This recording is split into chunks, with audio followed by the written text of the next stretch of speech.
Bien, jóvenes, bienvenidos nuevamente a la Academia CEPREMUNI. En esta oportunidad, en la sesión número 7, vamos a hablar sobre el Perú colonial y las reformas borbónicas. Profesor, ¿qué fue el virreinato del Perú? Bueno, digamos pues que fue un sistema de gobierno de carácter colonial, ¿no? que fue implementado por la corona española bajo el gobierno de Carlos I o Carlos V, cualquiera de los dos, ¿de acuerdo? Cualquiera de los dos. ¿En qué año, profesor? Más o menos, pues estamos hablando del año 1542 aproximadamente y que va a durar hasta 1824. Estamos hablando pues casi 300 años, ¿no? Por el cual se instaura esta institución.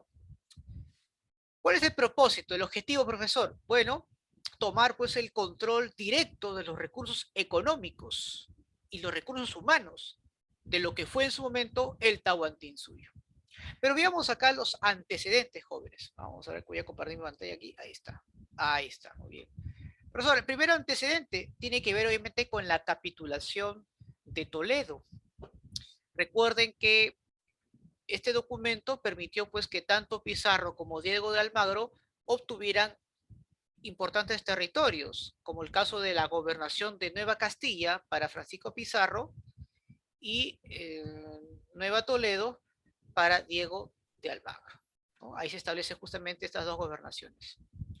El problema pues es que para Diego de Almagro esta gobernación no le fue de nada satisfactoria, no logró conseguir las riquezas que sí Pizarro y sus huestes lograron tener, sobre todo cuando ocuparon la capital del Tahuantinsuyo, que es el Cusco.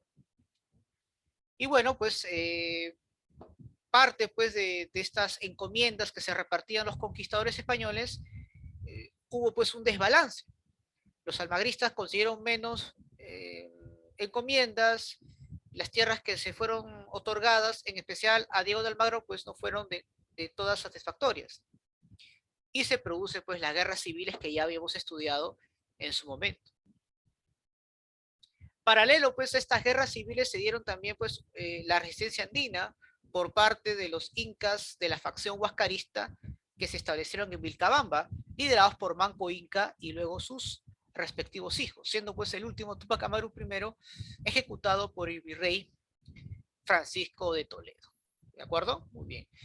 Paralelo justamente, tanto esas guerras civiles como la resistencia andina, se había establecido el virreinato del Perú, ¿no? Con las nuevas leyes de Indias propuestas por Carlos I. El temor de la corona española era pues el tremendo poder que habían adquirido los conquistadores españoles, ¿no? Los encomenderos, por así decirlo, ¿no?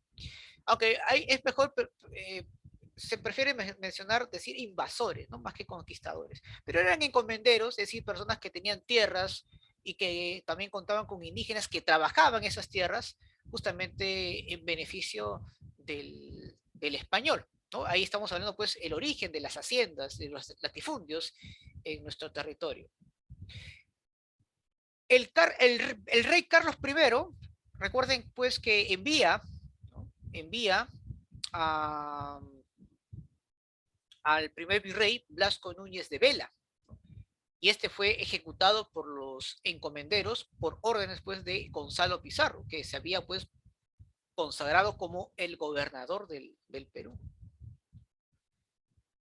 Y bueno, pues se produce pues una serie de levantamientos tras la muerte de Gonzalo Pizarro, se dan otros hechos donde los pequeños encomenderos, principalmente de provincias, se rebelan contra la corona española y la Real Audiencia, ¿no? Que era la que se encargaba de administrar el virreinato, ya que todavía pues el nuevo virrey todavía no había logrado ocupar ese cargo, ¿no? Recuerden que el anterior, el primer virrey, había sido ejecutado.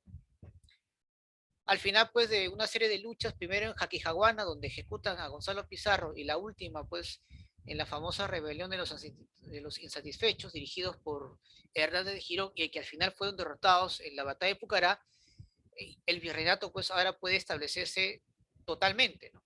Y justamente el gran organizador, ojo, eso sí, subrayenlo, el gran organizador del virreinato va a ser, pues, sin duda, Francisco, o en este caso, perdón, el rey, claro, Francisco de Toledo, ¿no?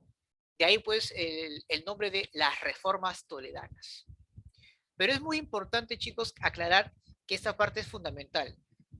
El virreinato del Perú fue creado por Carlos I o Carlos V, cualquiera de los dos. Carlos V por ser pues emperador del Imperio Romano, en este caso perdón, emperador del Sacro Imperio Romano Germánico, y Carlos I por ser el rey de España. ¿De acuerdo? Muy bien. Él obviamente implementa o crea el virreinato gracias pues a las nuevas leyes de Indias establecidas en 1542 a través pues, de una real cédula en la ciudad de Barcelona. ¿De acuerdo? Con ellos pues prácticamente los encomenderos perdieron el poder y muchos de estos funcionarios que van a administrar el Perú van a llegar pues desde la metrópoli, es decir, desde la propia España, en este caso, pues enviados directamente por el Consejo de Indias, ¿no? Que van a, obviamente, son los que van a gobernar el Perú. Recuerden que los más importantes funcionarios, incluyendo el virrey, eran españoles. Ningún criollo de alto rango van a tener un rol importante en la administración del Estado. ¿De acuerdo? Muy bien. Profesor, ¿por qué estas reformas toledanas fueron importantes? Primero porque Francisco de Toledo va a añadir algunos elementos propios de la cultura andina, como es el caso, por ejemplo, de la mita, para poder realmente tener un mayor control de la población. Él conoció muy bien las instituciones andinas, por lo cual, pues, por mucho tiempo la población había logrado asimilar, ¿no? Pero también implementó, pues, algunos elementos que de hecho fueron muy, pero muy eh, doloroso para la población, como por ejemplo el pago del tributo indígena, donde prácticamente pues, se rompe con la autarquía, ¿no? de las comunidades campesinas, ya que recuerden pues que en tiempos prehispánicos la tributación pues era de otra índole. La mita minero fue sin duda importante para la colonia, ya que le permitió pues no solamente explotar a los trabajadores, a la población indígena, sino que adquirían, extraían pues los metales preciosos que van a permitir pues que España aproveche tremendamente con dicha actividad, ¿no? Recuerden que la minería va a ser la principal actividad del virreinato del Perú, ¿no? Bueno, como parte pues de la explotación indígena, de las epidemias y otros factores, eh, la población pues sin duda va a sufrir, ¿no? Un descenso tremendo de la población. Eso hay que sumarle pues que para poder mejorar la tributación y poder conseguir mano de obra para las actividades mineras, Toledo implementa las famosas reducciones, que no es otra cosa pues que reorganizar a la población indígena eh, para poder realmente ubicarlos en un solo lugar y de ahí pues extraer mano de obra y cobrar tributos, ¿no? A eso se llaman las reducciones, ¿no? Y reorganiza pues a la población indígena según pues los patrones occidentales, ¿no? Como la vestimenta, la forma de actuar, en fin, se va a occidentalizar las costumbres andinas, pero que no va a ser no va a tener mucho arraigo, que digamos, porque aún todavía se va a querer conservar algunos aspectos propios de la cultura andina, como el idioma y la religión, por ejemplo. Se implementa aquí la Santa Inquisición a manos de los dominicos, que es una especie de tribunal muy severo, que si bien es cierto, el objetivo inicial fue evangelizar por la fuerza a la población indígena, torturándolos en caso que en eso no fuese así, pero también sabemos que sirvió bastante como una manera pues de evitar cualquier tipo de influencia, ya sean de estas ideas del protestantismo, ya sean por parte del luteranismo o del calvinismo, o para desestabilizar, o si existiese algún tipo de intento de desestabilizar de la administración colonial, ¿no? Porque recuerden pues que no solamente fueron torturados indígenas, sino también personas eh, de origen europeo que mayormente pues profesaban la fe protestante, ¿no? Incluso también judíos que fueron realmente torturados por esta institución. Eso demuestra pues que la Santa Inquisición tenía pues también esos objetivos. Muy bien. Y bueno, pues él es el que protagoniza y ordena la ejecución del último Inca, ¿no? Tupac Amaru I. Muy bien. Hay que recordar también pues que durante el virreinato del Perú hubo dos dinastías que gobernaron en esos casi 300 años.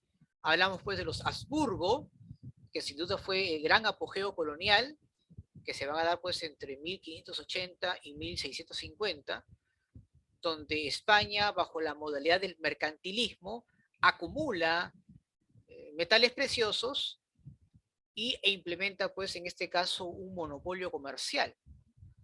Y a partir de ahí pues hay que recordar que España se convierte pues en la primera potencia, ¿no?, del mundo, es un gran imperio.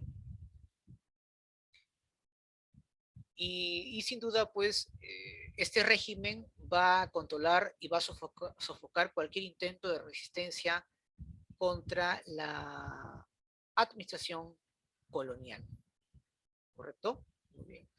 Ahí pues se establece pues un aparato burocrático inmenso que se basa pues en la explotación del indígena, en la extracción de metales preciosos e incluso pues los más altos cargos van a tener un precio. Si hablamos de corrupción en el Perú, tenemos que partir de la época colonial, sin lugar a dudas, chicos, ¿no? Una época donde el puesto tenía un precio. Pero, repito, los más importantes puestos burocráticos de hecho, pues eran exclusivamente para los españoles. Luego, pues, pasa por un periodo de crisis, ¿no?, durante todo el siglo XVIII, debido pues que otras potencias estaban obviamente teniendo cada vez una mayor influencia en el mundo, gracias pues al desarrollo industrial, como es el caso de Inglaterra primero, y luego Holanda, Francia, entre otros. Es un periodo pues donde España entra en una crisis tremenda.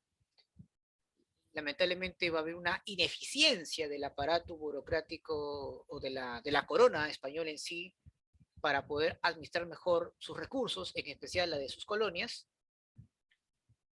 Y bueno, pues vemos también pues que los criollos habían logrado tener una mayor influencia en la política y en la economía de estas colonias. Prácticamente pues la corrupción de funcionarios fue mucho más evidente en este periodo y claramente pues el incremento del poder económico y político de los criollos había preocupado enormemente a la corona española. Y bueno, las colonias americanas, repito, estaban teniendo un incremento importante en la producción interna, pero que no rendían cuentas a la corona española. Muy bien. Muy bien.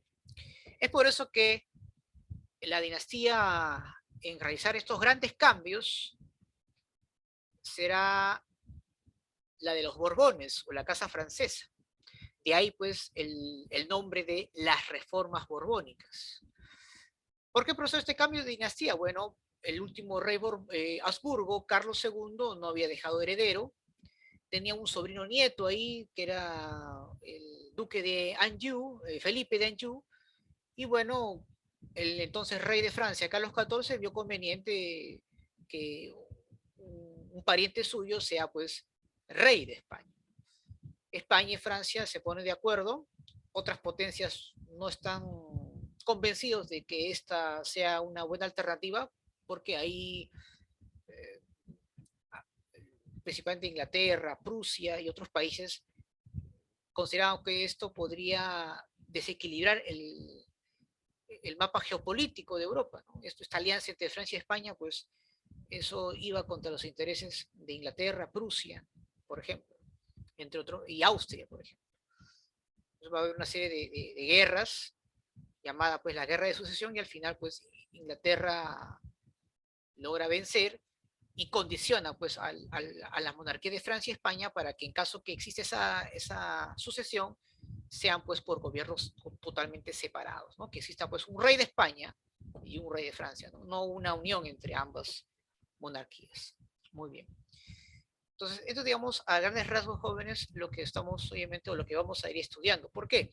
Porque casi en la mayoría de los exámenes de admisión, cuando se habla de virreinatos, o se habla del virreinato del Perú, se habla un poco sobre los antecedentes, sobre las reformas toledanas y las reformas borbónicas. Pero no vamos a descuidar pues la organización económica, social y política. Eso también lo vamos hoy día a ver. ¿Ya? No se preocupen en ese aspecto. A ver aquí. Muy bien. Empecemos obviamente con la organización económica, chicos, ¿no? Tres cosas importantes que no debes olvidarte nunca con respecto a la organización económica durante el virreinato del Perú. Primero, que la principal actividad fue la minería, ¿de acuerdo? Segundo, que la corona española establece un monopolio comercial, es decir, solo España podía comercializar con sus colonias. Ningún otro país podía hacer eso, ¿correcto? Solo España comercializaba con sus colonias. Y aplica lo que se conoce pues como la acumulación de metales preciosos, que si bien es cierto lo conocemos como mercantilismo, en España se conoció con el nombre de bullonismo. ¿Y qué es el bullonismo, profesor? Es cuando la corona española pues prioriza pues la acumulación de metales preciosos, principalmente en monedas y lingotes, ¿no? Con la idea pues de que eso garantizaba prosperidad económica. Los ingleses obviamente tenían otra forma de concebir, ¿no? Bajo su propia doctrina económica, ¿no? Recuerden que Inglaterra ya en esos tiempos estaba desarrollando la primera revolución industrial, ¿correcto? Su principal producto era pues su principal actividad era la industria textil, ¿correcto? Y bueno, habían instituciones, tanto en España como en el Virreinato del Perú, que velaban por el control del comercio, del monopolio comercial. Tenemos, por ejemplo, la Casa de Contratación de Sevilla, que velaba por el monopolio comercial, ¿correcto?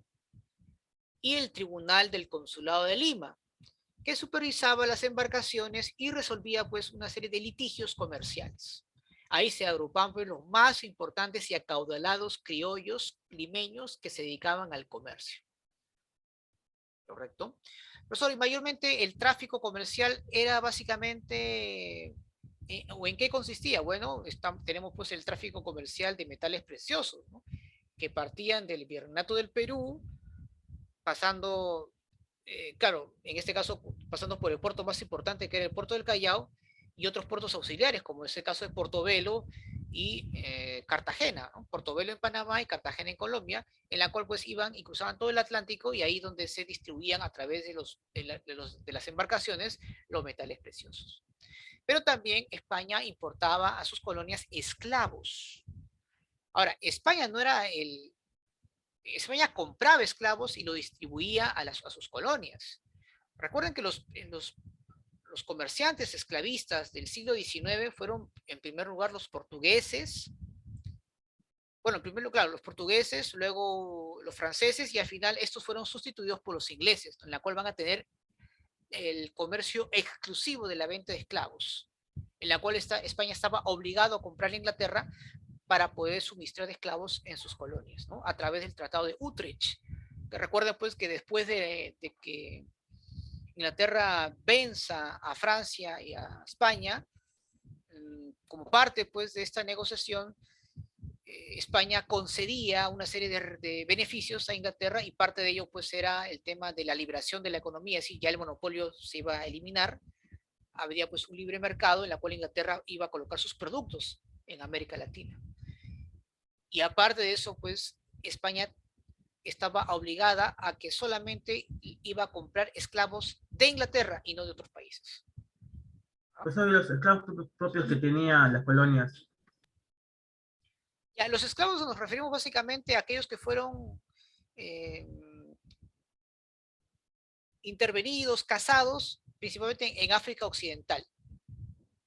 Mayormente pues los británicos, los portugueses, los franceses, que, en la cual pues tenían importantes posesiones coloniales en África, van a... Los esclavos estaban un nivel más bajo en el estamento que en la los estructura indígenas. social, sí, en la estructura social estaba pues en la situación, una condición muy baja, ¿no? Ahora vamos a ver justamente el aspecto social. Claro, los esclavos básicamente estaban ahí para hacer trabajos forzados, pero principalmente fueron utilizados en la cosecha o en la actividad, ¿no? En las haciendas, principalmente, ¿no? Se dedicaban básicamente a la cultivo de caña de azúcar, algodón, y los trabajos estaban mayormente en las haciendas.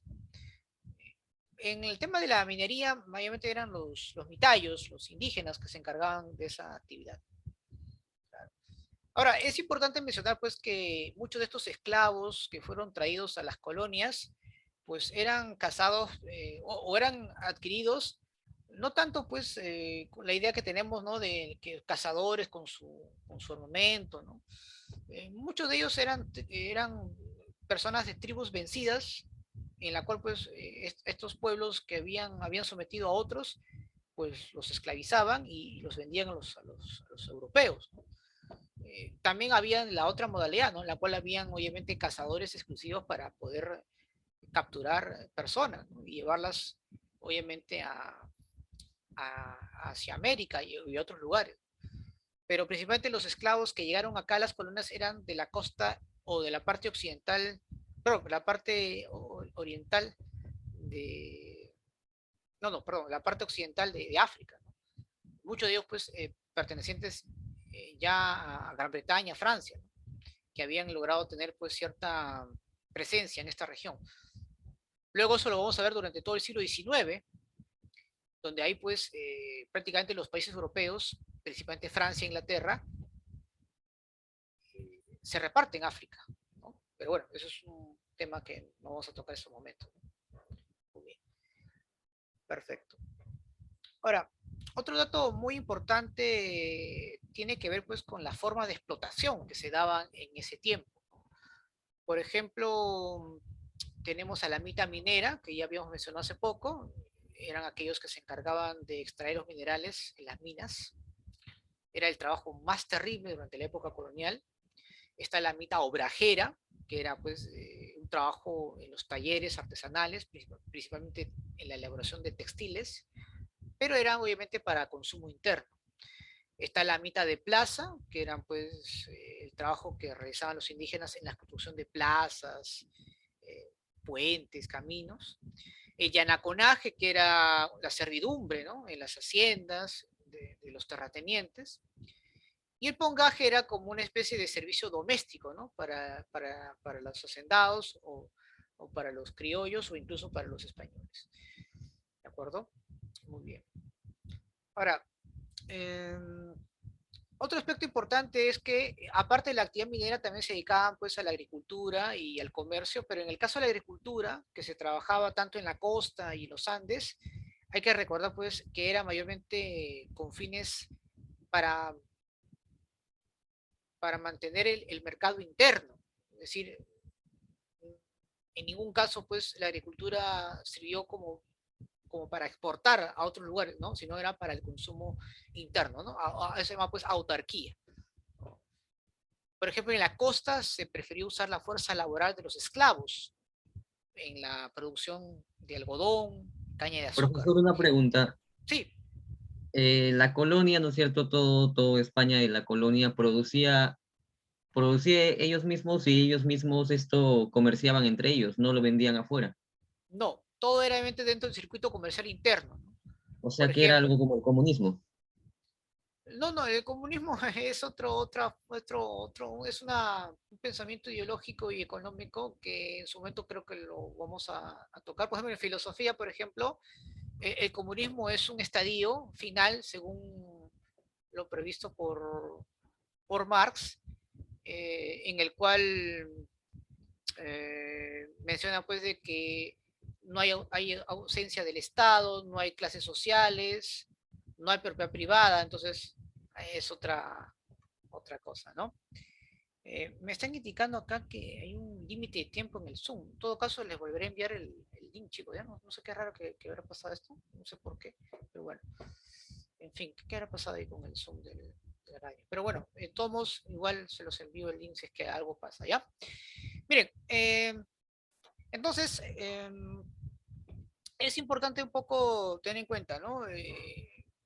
Cómo la actividad obviamente se está realizando al interior. Y cuando me refiero al interior, me refiero pues al interior del virreinato, ¿no? Porque ha habido pues mucha relación comercial, por ejemplo, Lima con Ica, eh, Puno con el Alto Perú, por ejemplo, que ahora es Bolivia, ¿no? Porque era parte de la ruta, ¿no? Comercial. En fin.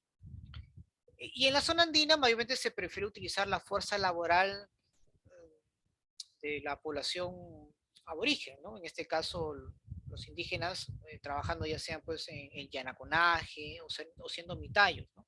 O en la producción de alimentos, que era obviamente lo que más sabían hacer, ¿no? Recuerden que la principal actividad en el mundo prehispánico era pues la agricultura, sin lugar a dudas, ¿no? Por excelencia, ¿de acuerdo?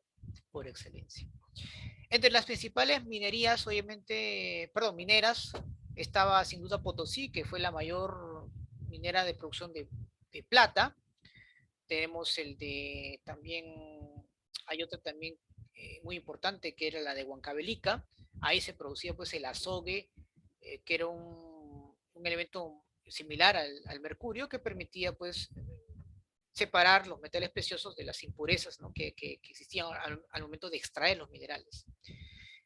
Y entre los principales impuestos, chicos, está pues el quinto real, por ejemplo. El quinto real pues era el pago que tenías que hacer que era la quinta parte, ¿no? De los metales extraídos en beneficio de la corona española, ¿no? El 20% de lo que tú extraías era en beneficio de la corona española. Tenemos el caso de la alcabala, que era por la compra y venta de mercancías, ¿correcto?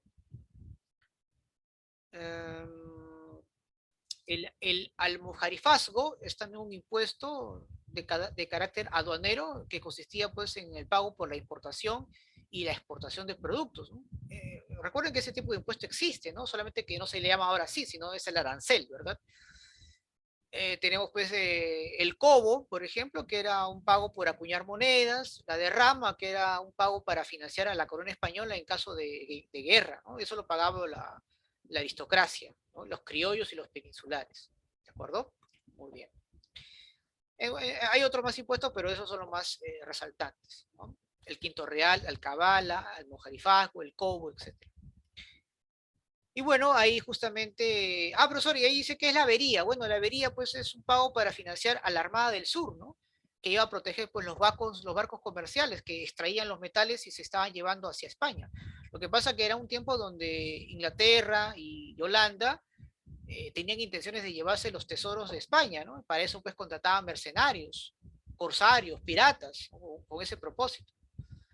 Y bueno, para proteger a estas embarcaciones tenía que ir acompañada pues de navíos que puedan proteger, ¿no? A estas embarcaciones que estaban cubiertas o en su interior estaban totalmente llenas de oro y plata. Entonces, eso también es algo que tenemos que tomar en cuenta. Ahí está, ¿no? Los circuitos comerciales más importantes pues era Lima, Potosí, ¿no? Lima, toda la zona andina centro y el Potosí, que era pues sin duda la ciudad pues más grande, ¿no? Una de las ciudades más grandes gracias pues a la extracción de la plata. Muy bien, ahí está, ¿no? Y bueno, pues ahí también habían importantes ferias comerciales, de ahí pues se extraían o se llevaban productos para el Callao o también se exportaban hacia Europa, ¿no? Estas ferias se daban pues en los puertos auxiliares, como es el caso de Portobelo, en Panamá, y Cartagena, ¿no? En Colombia. ¿Por qué? Porque en tiempo de los Habsburgo, el puerto más importante, el que tenía el monopolio comercial, era el puerto del Callao, liderados o dirigidos por el Tribunal Consular de Lima, ¿no? Ahí agrupados a la élite criolla más rica y adinerada, ¿no? Ellos tenían pues el control total, ¿no? Del comercio interno, ¿de acuerdo?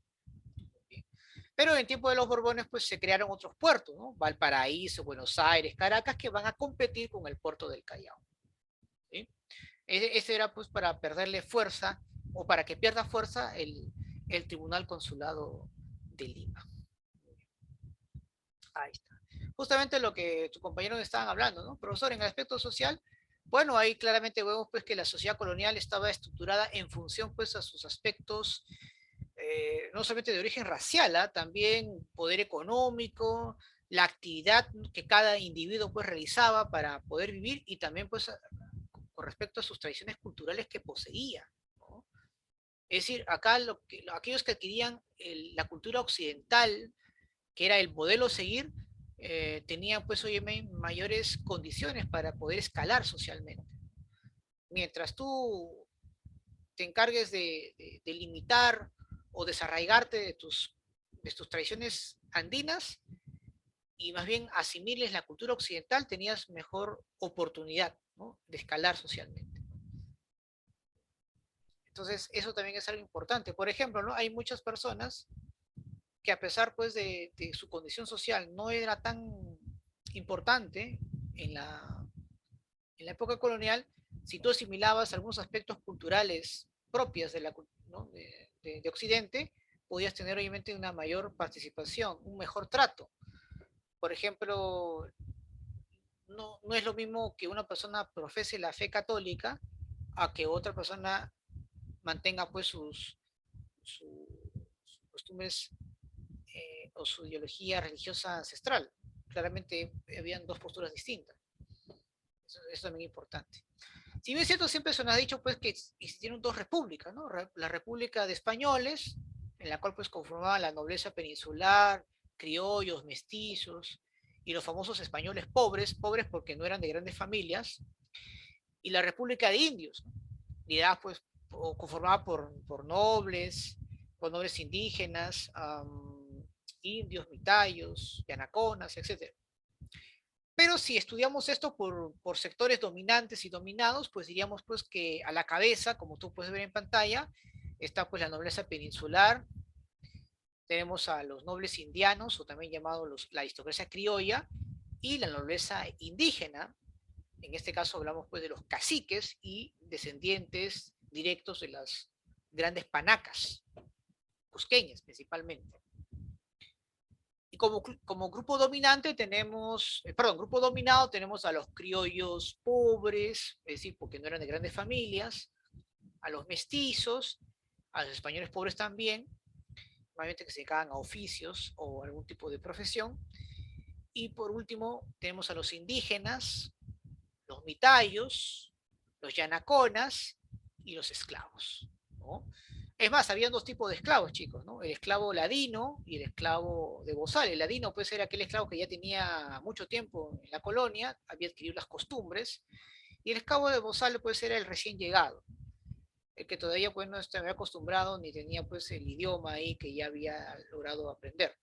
Todavía era un esclavo recién llegado, el cual pues simplemente era vigilado constantemente, ¿no?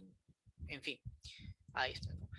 Y cada esclavo pues era marcado con un instrumento, ¿no?, para reconocer a quién pertenecía, ¿no? Porque recuerden que ahí se compraba y se vendía esclavos. Y ese instrumento pues se le conoce como carimba, ¿no?, en el cual obviamente se le ponía a arder al fuego vivo y simplemente pues colocaban eso en una parte del cuerpo, ¿no?, del esclavo, ¿no? Una marca tremenda y terrible. Bien. En caso, chicos, se apague, voy a volver a enviar el link al grupo del WhatsApp, ¿no? No sé por qué me está ahí buscando, está limitado, no entiendo por qué, qué habrá pasado. Ya. Veamos entonces acerca de la organización política, ahí está, ¿no? Organización política. Bueno, claramente pues podemos dividirlo en dos partes, ¿no? Por un lado, la administración metropolitana, es decir, instituciones que se encuentran en España, y la administración colonial, ¿no?, instituciones que se encuentran obviamente en el virreinato del Perú.